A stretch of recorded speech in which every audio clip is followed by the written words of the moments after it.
સૌનો સાથ સૌનો વિકાસના બણગા ફૂંકતી બીજેપી સરકાર રોજગારી માટે કોઈ આવકનો સોર્સ ઊભો કરી શકતી નથી અને વિકાસ કરવો છે। આજે ગંભીર વિષયને લઈને ચર્ચા કરવી છે। છેલ્લા થોડા ઘણા દિવસોમાં સુરતમાં અનેક લોકોએ આત્મહત્યા કરી છે, જેમાં વધારે પડતા આત્મહત્યાના કારણમાં આર્થિક તંગી જવાબદાર બની છે। છેલ્લા 2 દિવસમાં સુરતમાંથી 8 લોકોએ આત્મહત્યા કરી છે। ત્યારે આજે સમાચાર પ્રાપ્ત થઈ રહ્યા છે કે સુરતમાં જે મોટાભાગના લોકો હીરાના ધંધા પર નિર્ભર છે એમના માટે આજનો સમય આફતરૂપ સાબિત થઈ રહ્યો છે। જાણીએ વિગતથી। નમસ્કાર, હું રવિ ઓઝા। કારખાના શરૂ ન થતા રત્ન કલાકારોએ 603 બાળકોને સ્કૂલ છોડાવી વતનની વાટ પકડી છે।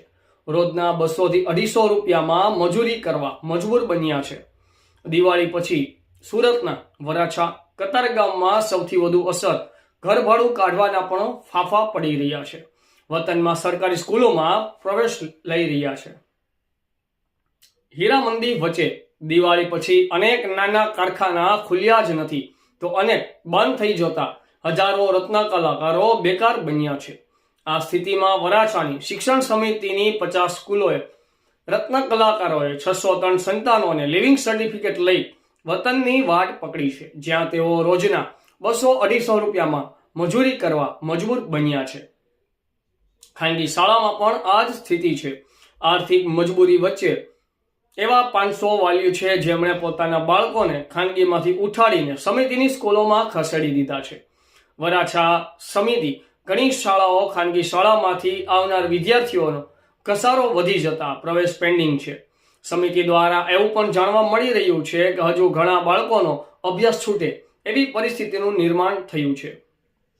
શાળા સંચાલક મંડળના સર્વેમાં વરાછા, કતારગામ, કાપોદ્રા સહિતના વિસ્તારોના ખાનગી શાળાઓમાં 40% વાલીઓ પહેલા સત્રની ફી પણ ભરી શક્યા નથી, જ્યારે બીજા સત્રનું તો ખાતું જ ખુલ્યું નથી, જેથી સંચાલકો પણ મુશ્કેલીમાં મુકાયા છે। ખાનગી શાળાઓમાં ફીનો પ્રશ્ન પણ ગંભીર બની રહ્યો છે અને કારખાના બંધ છે, પગાર બંધ છે એવું વાલીઓ દ્વારા જાણવા મળી રહ્યું છે। હવે જોવું રહ્યું કે આ મંદીની અસર કેટલા રત્ન કલાકારોને બેકાર બનાવે છે, કેટલાક વિદ્યાર્થીઓનું જીવન ખરાબ કરે છે, કે પછી સરકાર આને લઈને કોઈ પણ રસ્તો કાઢી ફરી એમની રોજગારી મળે એવો કોઈ નિર્ણય હાથમાં લેશે।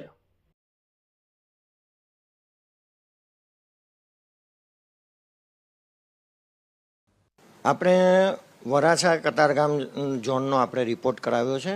એમાં 603 વિદ્યાર્થીઓ, 50 શાળામાંથી 603 વિદ્યાર્થીઓ શાળામાંથી એલસી લઈને ક્યાં તો બીજે શિફ્ટિંગ થયા છે, ક્યાં પોતાના ગામડે ગયા છે। એ 603 બાળકો એલસી લઈ ગયા પછી આપણી શાળામાં મફત શિક્ષણ હોવાથી જે વેઇટિંગ હતું એમાં પાછા આપણે 592 વિદ્યાર્થીઓને પ્રવેશ આપ્યો છે। એટલે આ માર્જિન જોવા જાય તો ઘણું ઓછું છે। તો મને લાગે છે કે શિક્ષણ સમિતિમાં આ જે મફત ભણતર છે આના કારણે કદાચના પ્રાઇવેટ સ્કૂલોમાંથી આ મંદીને કારણે આ લોકોએ એલસી લઈને આપણી શાળામાં પણ આવ્યા હોય।